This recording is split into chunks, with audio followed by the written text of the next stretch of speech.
You need Hollywood Studios food tips and you need them fast. This video is going to tell you everything you need to know about dining around this park as quickly as possible.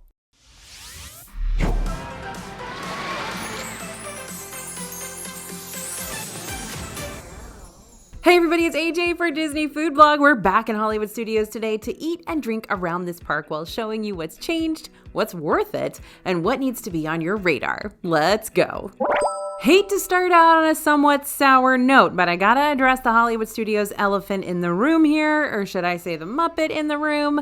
Now that Muppet's Courtyard is permanently closed to start making way for the new Monstropolis area that'll be opening at a later date, hopefully with a Harryhausen's restaurant, Hollywood Studios is down not one restaurant, but two, which to be fair, Mama Melrose's and Pizza Rizzo were never the most popular spots in all of Hollywood Studios, but they were more relaxed spots for sure, and they sucked up a lot of people, so their presence is going to be missed. If you're absolutely craving and missing the puffy pizzas that Pizza Rizzo used to serve, you can still find the exact same stuff over at Catalina Eddie's on Sunset Boulevard. But other than that, if you're in the Grand Avenue section of the park where Muppet's Courtyard used to branch off from, your main place to snack and drink here now is going to be Baseline Tap House. I'm excited to see what restaurant options are going to pop up as Monstropolis continues to take shape. Fingers crossed for a little octopus sushi chef action, but monstrous restaurants aren't going to be a thing in this park anytime soon. Imagineers still have a long way to go with that.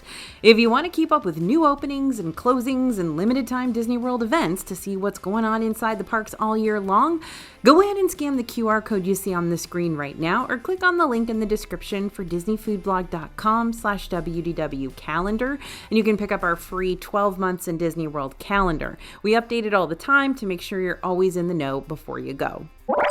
So, which reservations should you prioritize? Per the release of this video, there are 6 different table service restaurants you can make advanced dining reservations for in Hollywood Studios. I know, you're surprised, right? 6. Now, advanced dining reservations can be made starting 60 days before your visit, right at 6 a.m. Eastern online, or 7 a.m. Eastern if you decide to call 407-WDW Dine instead, which I wouldn't, because you'll probably be on hold for a really long time. And your top restaurants probably got all sold out from the 6 a.m. crowd. Anyway, Disney World restaurants can book up fast, especially during busier travel seasons.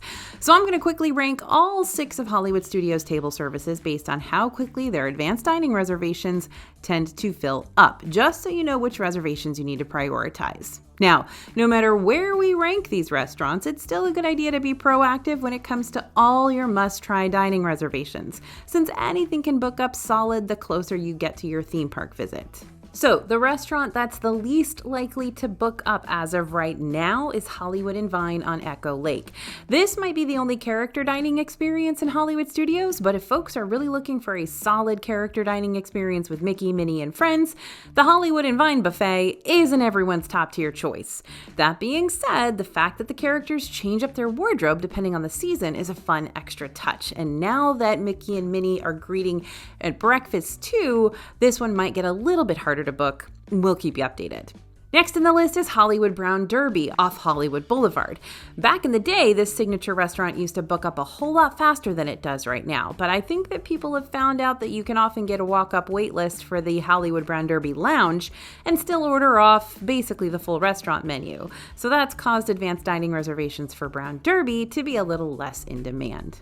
Oga's Cantina used to be the hardest to get reservations for, like resort-wide. But now that the newness has sort of worn off, you can often find walk-up waitlist spots for this spaceport bar. That being said, if this is a priority spot for you, I wouldn't gamble on the walk-up waitlist. This place is pretty tiny after all, so it can only hold on to so many guests at a time. And if you're visiting Hollywood Studios on an extremely packed day, Oga's might find itself at the peak of its popularity again. Okay, 50s Primetime Cafe in Echo Lake. Some folks might be hesitant to book reservations for a restaurant that has servers acting like your fellow family members with their teasing and banter, but other folks absolutely adore this one and all the belly laughs that come along with the experience. Not to mention, the home-cooked style food is comfort at its core. Sci-Fi Dine-In on Commissary Lane, everyone is scrambling to book not just a table, but a convertible over at Sci-Fi Dine-In. This indoor restaurant is set to make you feel like you're at a real live outdoor drive-in movie theater, complete with your very own car and full menu of diner-style eats. Not every table in this restaurant is shaped like a car though. Some of them towards the back have more picnic style tables, so if you want a card table, make sure to let the host up front know that that's what you'd prefer, even if it means having to wait a little bit longer before you're seated. Requests can't always be accommodated, but it's always worth asking, since cast members will do their best to work with you, not against you. And Roundup Rodeo Barbecue in Toy Story Land. It's been around since 2023, but Roundup is still the newest restaurant in Hollywood Studios, making it the most coveted. So if your family wants endless barbecue eats in a colorful and immersive Toy Story setting, this restaurant should be at the top of your list. Time to talk snacks. Not too long ago, we released a full video ranking every single Hollywood Studios snack across the entire park. It's a good one, and if you haven't had the chance to watch it yet, I'd highly recommend checking it out when you've got the chance, just because it might highlight a snack you didn't know existed that hits your taste preferences right on the money. But just in case you don't have time to go back and watch it yet, here are the top 5 Hollywood Studios snacks that rarely ever let us down. The carrot cake cookie from Trolley Car Cafe. If you are an avid viewer of this channel, please don't hate me. I know I talk about it all the time, but this whoopie pie and I go way back, like practically to MGM Studios back, and if it's not abandoning me yet, then I guess I'm not gonna abandon it.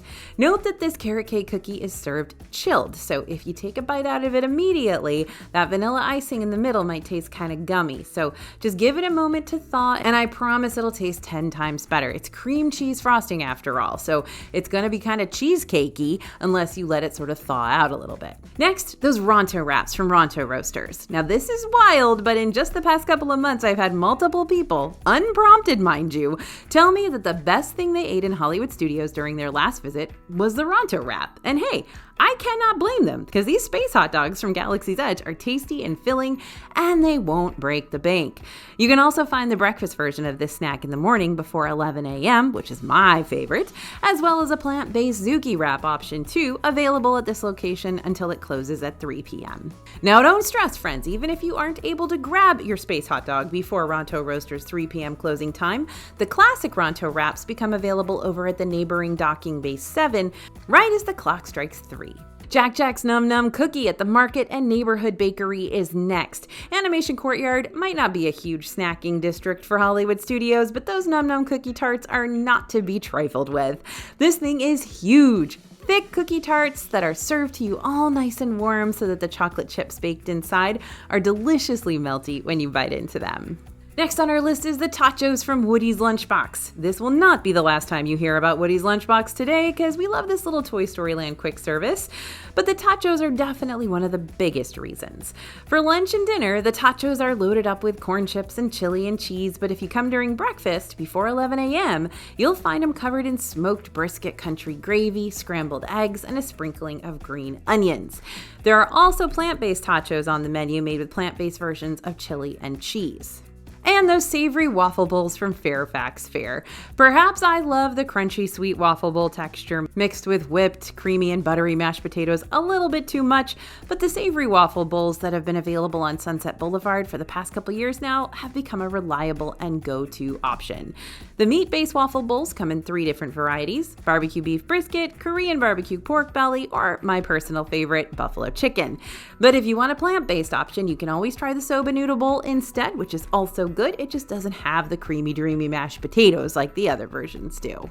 Now, again, let me reiterate, there are tons more snacks, but I only have 15 minutes. So please go watch our Ranking Every Snack video about DHS, because it talks about all the snacks and we're gonna tell you about every single one, including like the terror cookie and like all kinds of stuff. So go check it out. Okay, moving on.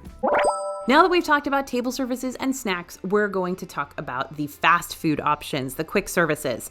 We will rank these fast food style locations on a scale of picky eater friendly to more adventurous options. So best for picky eaters is going to be Backlot Express at Echo Lake.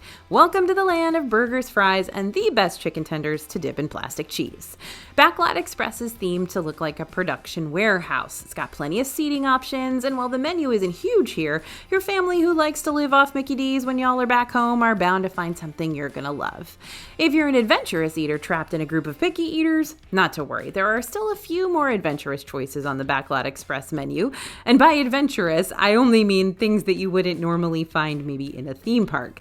Stuff like teriyaki bowls, Southwest-style salads, Cuban sandwiches, and honey buffalo chicken strips. These are brand new, and you should definitely try them. Also good for picky eaters, Catalina Eddie's on Sunset Boulevard. Now, I would never, ever, ever normally recommend Catalina Eddie's. I'm sorry, this has just never been an impressive location, but it does have those personal puffy pizzas. It's got pasta dishes. It's got meatball subs. So if your family's on the hunt for nothing but mid-tier Italian cuisine, it is here and available. And mostly for picky eaters, Rosie's All-American Cafe, right next to Catalina Eddie's, also kind of an awful restaurant. However, there may be a few more surprisingly adventurous options on the menu here too, like the hot honey buffalo chicken chef salad, the spicy aioli chicken strips. Yes, I said aioli, we all love it. It's just mayonnaise, but it's great. And the plant-based hearts of palm roll, which is like a lobster roll made with hearts of palm instead of meat. And our vegan friends love it. Okay, middle of the road, Woody's Lunchbox. All right, I told you we'd be talking about it again. Nothing on this menu is shockingly different, and the entrees consist mainly of sandwiches. But, Woody's Lunchbox still manages to be unique with its tachos and seasonal lunchbox tarts and sandwiches that break the typical hamburger and hot dog mold. I don't know. Again, not a huge menu to choose from here, but what they do have, they make it count, and they make it memorable. Now, mostly for adventurous diners, Dockside Diner off Echo Lake.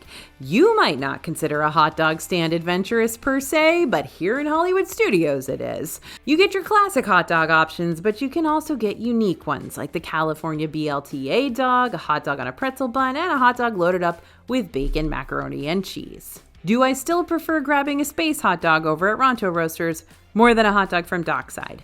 Yes, I do. But if you think a mac and cheese loaded hot dog sounds just as tasty as it does revolutionary, now you know where to go. Now, ABC Commissary on Commissary Lane wasn't always a place that we would recommend for people who want more than the standard burger and fries, but the menu has really done a 180 recently. This joint has regularly served up more international-inspired options lately, like street tacos and Mediterranean salads and sandwiches, including the highly controversial buffalo chicken grilled cheese sandwich that I love, but not everyone agrees with me on that front. To each their own. Now, best for adventurous diners is going to be Docking Bay 7 at Galaxy's Edge. Batuan beef and crispy tapeto, Andorian fried chicken tip yip, smoked Kadu pork ribs.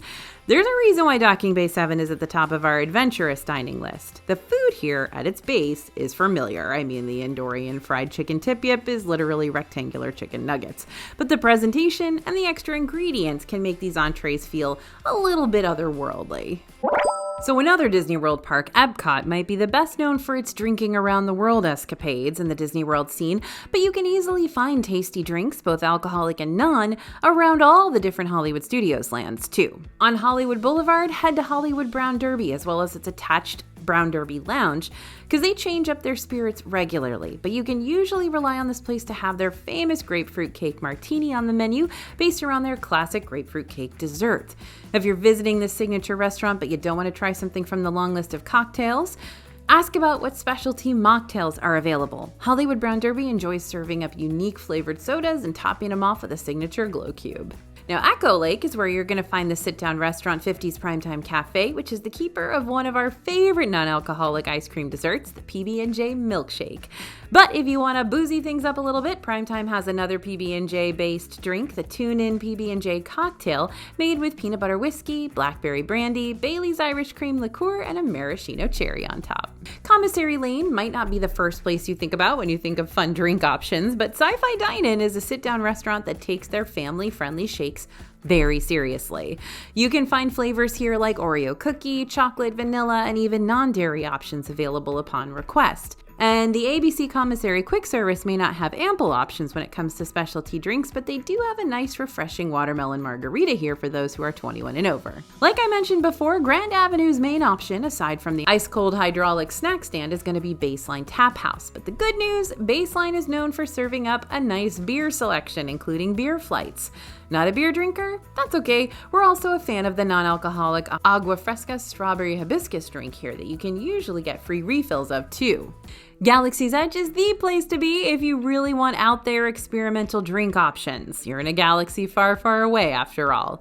Oga's Cantina is the family-friendly hotspot with a healthy mix of both alcoholic and non-alcoholic libations to choose from. Some of the most noteworthy options in the cocktail department include the Mythosaur, which is basically boozy pog juice. Pog juice is pretty famous around the Disney World scene, but if you don't know what it is, it stands for passion fruit, orange, and guava juice. The Bloody Rancor with candied meat. This is a Bloody Mary-like drink topped with a spicy Rancor candied bacon garnish. And the Fruity Fuzzy Tauntaun, which has a buzz button tingling foam that temporarily makes your tongue go numb. I know, very weird, but kind of cool. And in the non-alcoholic department, consider drinks like the Blurg Fire if you like your specialty mocktails to have a bit of a kick to them. The Cliff Dweller, basically a unique take on a Shirley Temple served inside a porg mug. And the Blue Bantha, made with a controversial blue milk drink and a Bantha-inspired vanilla buttered sugar cookie on top. Be on the lookout for other fun Galaxy's Edge drinks too, like the cold brew Black Calf at Katsaka's Kettle, blue and green milk options at the milk stand, detonator-shaped soda bottles across various Galaxy's Edge drink carts, and more. Now in Toy Story Land, Woody's Lunchbox is going to be the place serving up not just great snacks, but also a few fun drinks to take on the go. The non-alcoholic Frozen Mystic Portal Punch is for all the Powerade fans out there who want to try a frozen Powerade with additional fruity flavors. And for my adults-only crowd, consider trying the grown-up lemonade made with cherry vodka, lemonade, and black cherry puree. Sunset Boulevard, this is home to the ever-popular Hollywood Scoops stand. This is a place where you can get hard-scooped ice cream, sundaes, and way over-the-top milkshakes. But a lesser-known drink stop with some surprisingly tasty spiked options on the menu is over at Sunshine Day Bar, which will be on your right-hand side shortly after you walk into the Boulevard Strip. Those of us who are old school know that this used to be where the McDonald's French fries were served, and then it was a turkey leg stand, before it eventually got itself over to becoming the Sunshine Day Bar.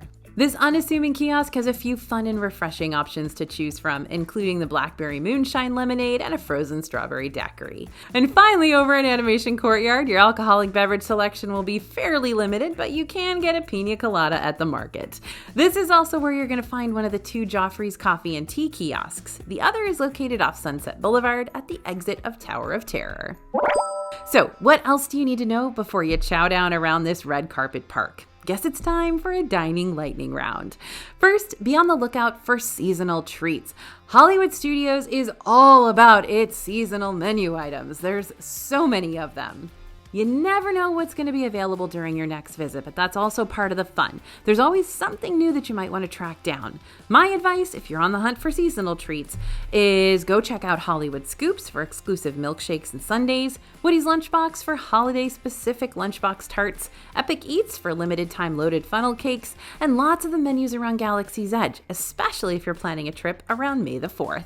Also, don't forget about the Skyliner. If you're having a hard time finding something to eat in Hollywood Studios that your family can agree on, it's not illegal to leave the park for lunch or dinner to find someplace else to eat. Hollywood Studios has the convenience of the Disney Skyliner right outside its front gate, which means you got easy access to the hotel restaurants across the Skyliner route, including Caribbean Beach, the Riviera, Art of Animation, Pop Century, Boardwalk Inn, Yacht and Beach Club, and the neighboring Swan and Dolphin hotels too. And if you want to park hop over into Epcot for a little something to eat, you can do that as well. 3, Sunset Boulevard dining can be miserable. Look, I'm not here to completely bash Sunset Boulevard dining. Some of those little places to grab a quick bite can be tasty. But if you're looking for something to munch on during the hottest time of the day, all the Sunset Boulevard seating is completely outdoors. It makes me kind of mad that these are often the first restaurants people come to because they automatically think they have to eat here. You do not. So if munching on a hearty portion of chicken parm while it's 90 degrees outside sounds like a stomachache waiting to happen for you, maybe consider one of the indoor and air-conditioned quick services instead, like ABC Commissary or Backlot Express. Oh, I can feel the garlic sweat now. 4, Fantasmic has dining packages available. Fantasmic dining packages offer a meal at a participating restaurant in Disney's Hollywood Studios and reserved seating for a showing of the popular nighttime show. While dining packages usually cost about $57 to $83 per adult, you're more than welcome to use dining credits for the Disney Dining Plan instead. And The Fantasmic dining packages only cost 1 table service credit per person, except for Hollywood Brown Derby, which costs 2 since it's a signature restaurant. But that's a great deal to get a dining package, reserved seating, etc., for 1 dining credit. Awesome. Okay, hopefully all this Hollywood Studios info will give y'all a nice springboard to work with. But if you've got more time to spare and you're ready to deep dive even further into the Hollywood Studios dining scene, check out those other Hollywood Studios food videos, like the fun Hollywood Studios dining bracket. And don't forget to pick up that free Disney World calendar of ours to stay up to date on what's happening in the parks all year round over at disneyfoodblog.com/WDW calendar. Thanks for listening, everyone, and thanks for watching. As always, this is AJ for Disney Food Blog, and we'll see you real soon.